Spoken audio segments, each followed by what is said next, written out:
Being open-minded and curious is how you learn to change your circumstances, and is what you need to create an increase in the probability of these two things. First, you must understand what got you into this position of wanting to change. Now, it's easy to skip this part, and it's the very reason why people go back to where they started or worse off. It's uncomfortable to take inventory of your decisions and take accountability for where you are in your life. But seeing as you're this far in the video, I suspect you're the type of person who is defined by an ideal vision for your life rather than the circumstances that you're currently in. And here's what I know. Being open-minded and curious is how you learn to change your circumstances, and it's a sign of a high performer. Curiosity is a gateway to building awareness, which is what you need to create an increase in the probability of these two things. One, you actually take action on the information you learn, and two, you stick with it as a new part of your operating system. It's not just something that you do for a week or two and then move on. Now, this is a simple equation leading to high performance in any domain of life. Now, earlier I made the argument that hard work isn't enough. Well, why? Because your nervous system is running the show, not your mind. See, most leaders, parents, and small business owners, they don't struggle with motivation, discipline, or ambition. They have plenty of that.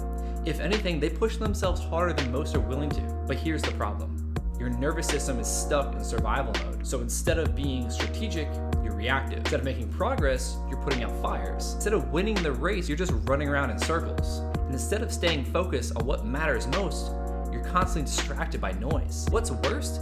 You don't even realize that it's happening. It's just all you know as you coast on autopilot. Now, you can refer to this as the survival mode trap. Your brain and body are wired for survival first, performance second. When you're constantly overwhelmed, overstimulated, and overworked, your nervous system perceives it as a potential threat. And when this happens, your body shifts into fight or flight mode, keeping you hyper alert and making long-term strategic thinking nearly impossible. So instead of clarity, you get mental chaos.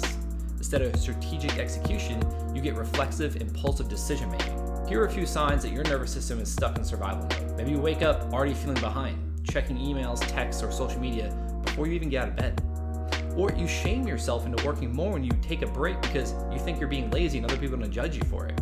Or your brain struggles to focus on deep strategic work because you're mentally exhausted worrying about what you may miss out on and what other people are doing. Or you find yourself overcommitting, saying yes to anything and everything because you fear letting other people down. Or at the end of the day, you're drained but still feel like you didn't do enough. This sounds familiar. It's because you're operating from a reactive state, otherwise known as survival mode, which is not a high performance state. So when you operate from survival, your decisions become short-term focused, your energy gets depleted, and your ability to perform at your highest level is severely compromised because you create blind spots, you miss things, and you make mistakes. So as you're probably already familiar with, this heightened state of chronic stress can lead to self-sabotage, decline relationships, and even decline health. Here's the truth about overwhelm. It's an information and energy management problem. Overwhelm isn't just about having too much to do. It's caused by these three hidden stressors that are keeping you stuck.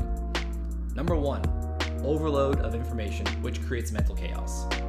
We live in a world flooded with stimuli and so many unnecessary inputs, from emails, texts, social media, the news, notifications from God knows what, meetings, and your own thoughts about it all. And your brain never gets a break.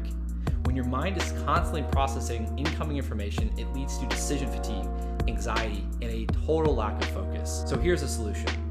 You can reduce unnecessary inputs, essentially just control what gets your attention and what you choose to focus on. Now, I refer to this as strategic ignorance, which allows you to focus on strategic significance rather than becoming a master of low-impact tasks. Number two, unclear priorities lead to wasted energy. When everything feels urgent, nothing's actually important. If you don't have a clear system for prioritization, your time will be hijacked by low-value tasks, which is why many high performers may work hard but don't get the returns that they're after. So a simple solution is to get crystal clear on your top priorities and structure your day around what actually moves the needle first thing. Number three, misaligned priorities manifest as burning out. Now, most people assume burnout just comes from working too hard. Partially, but that's not true.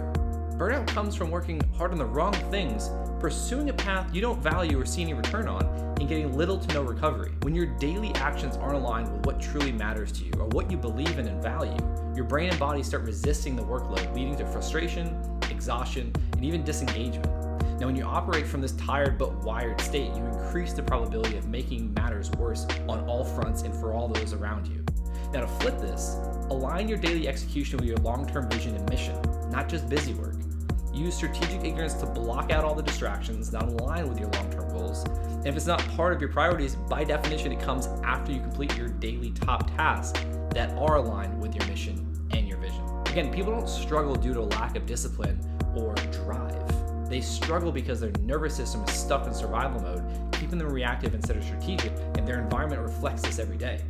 So what once made them successful early in their careers is now the very thing holding them back, and they have this self-created trap. Now, overwhelm isn't a time problem. It's a clarity, structure, and focus problem. And it happens when systems, priorities, and energy management strategies aren't in place to support your high performance. And in today's world, we're processing an overwhelming amount of information, most of it beneath our conscious awareness.